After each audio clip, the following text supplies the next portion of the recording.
The Zika virus is a hot topic in the news this summer, but how much do you actually know about this mosquito-transmitted infection, and how does it spread? Well, this morning I am speaking with Dr. Arthur Bracey and Dr. Richard Benjamin about the facts, as well as an FDA-approved blood system you may want to know about. Doctors, thank you so much for joining me this morning.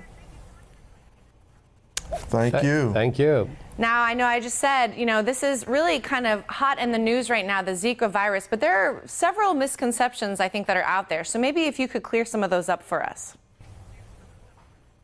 Yeah, well, let me start with that one. So one of the things, as you mentioned, is that Zika is transmitted by mosquitoes. And one of the things that we also know is that the transmission rate is extraordinarily high in areas where the disease is active. Where it's been studied, the transmission rate is as high as 65%.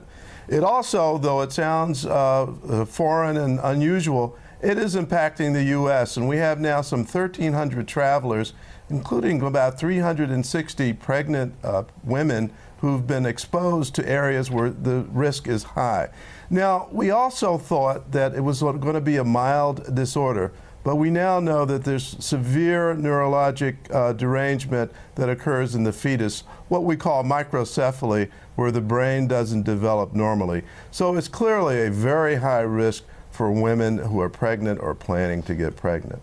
So this is definitely something that travelers are thinking about, pregnant women are thinking about. But what about people who are undergoing blood transfusions? Is there something that we should be thinking about as far as our blood supply?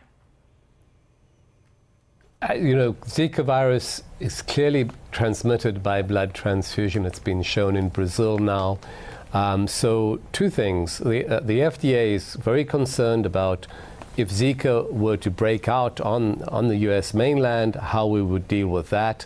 And they've provided guidance that says that if there is an outbreak, you should cease all blood collections in that area. You should import your blood from safe areas. Or you can use the Intercept blood system to treat your blood components, and in that case you can collect blood locally.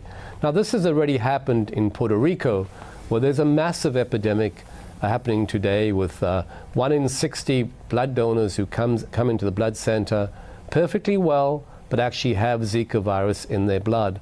And they are using the Intercept blood system today to protect their blood supply. For the mainland, where we have yet to actually see locally transmitted cases, the recommendation is to defer donors from who have traveled to high-risk areas for up to a month when they return. Or if you're the sexual partner, in fact, of somebody who's come from a high-risk area, the deferral is for a couple of months, 3 or 4 months. Because the virus can persist for 2 or 3 months in semen and in some bodily fluids. So there are definite recommendations and guidance to protect the blood supply. But the Intercept blood system actually, because since it was FDA approved recently, is now a new way that we can protect against Zika and, in fact, for other emerging infections as they come through.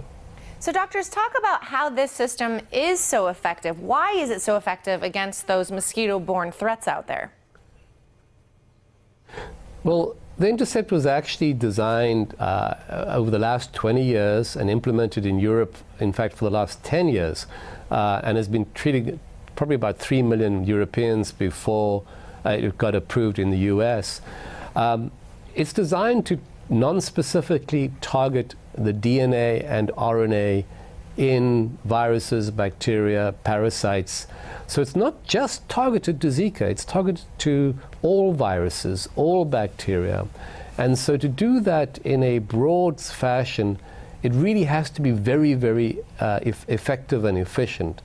So the system was designed to neutralize DNA and RNA very well, and it just happens, as Zika came through, that it's highly effective against Zika. It's also effective against other things we worry about, like dengue or chikungunya or malaria. Well, doctors, I know we're out of time, but very quickly, can you just tell me, is there a vaccine to protect against the Zika virus? There is no vaccine for Zika. All right, that is very good information to know. And thank you so much, gentlemen, for joining me this morning and telling us more about the Intercept blood system. Appreciate the time. Pleasure. Now stay where you are. The Morning Blend will be right back.